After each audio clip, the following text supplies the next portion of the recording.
Hello বন্ধুরা, ভিডিওটা ছাড়তে একটু দেরি হয়ে গেল। 1লা সেপ্টেম্বর ছিল মহা মিছিল, যেটা কিনা ছিল কলেজ স্কোয়ার থেকে একদম ধর্মতলা পর্যন্ত। তো আমি আর আমার কর্তামশাই দুজনে মিলে চলে যাচ্ছি, কারণ দেখো আমরা তো নাগরিক না, আমাদের এই সমাজকে নিয়েই তো সবকিছু নিয়েই তো চলতে হবে। তো একটা মেয়ের সাথে এইরকম হয়ে গেছে, তো ঘরে বসে থাকলে তো চলবে না।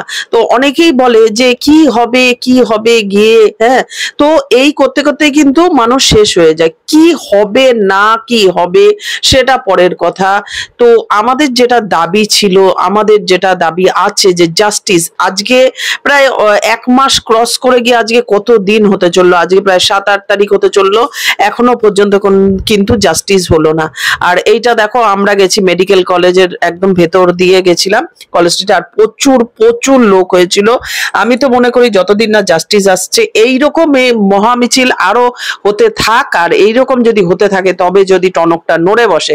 যারা এই মেয়ের সাথে এইরকম ভাবে করেছে, মানে তারা কি অমানবিক, মানে যে দিন দিন যে কোথায় যাচ্ছে আর সমাজটা আর কিরকম যে, হ্যাঁ একটা জিনিস ঠিক, মানুষ পরিবর্তন চেয়েছে বলেই কিন্তু আজকে পরিবর্তন হয়েছে, কিন্তু সেই যে মানে মেয়েদের ওপর যে অত্যাচার সেইটা কিন্তু এখনো কমেনি।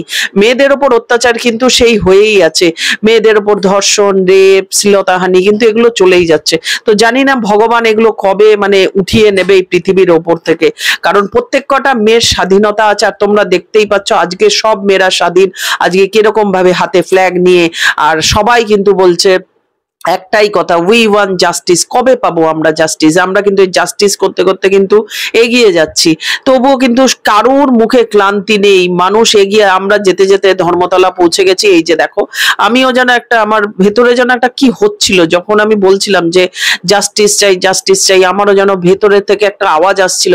সত্যি আমরা কোন সমাজে আছি, কিসের মধ্যে আছি যে আমাদের এই রকম ভাবে, আমাদের প্রত্যেকের ঘরে মেয়ে আছে। মেয়ে, আচ্ছা যারা এইসব কাজ করে, নারী দিয়েই তো তাদের জন্ম, হ্যাঁ, আজকে একটা মেয়েকে এইরকম ভাবে নৃশংস ভাবে অত্যাচার করা, তো তাদের কি বলবো।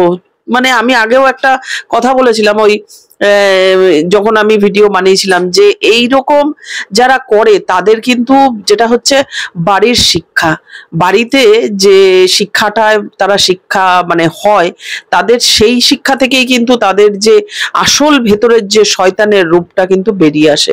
আসলে তারা বাড়ির থেকে ভালো ভালো মতন শিক্ষা পাচ্ছে না, তারপরে তাদের পারিপার্শ্বিক দিক থেকে তারা ভালো মতন শিক্ষা পাচ্ছে না, এই করে করেই কিন্তু সমাজটা নষ্ট হয়। আর দেখবে অনেকেই বলে যে তুমি বাবা, ওই যে অনেকে আছে না বলে যে তো পরের ছেলে পরমানন্দ, যত ভোগে যায় তত আনন্দ। এই কথাটা কিন্তু খুব খারাপ কথা।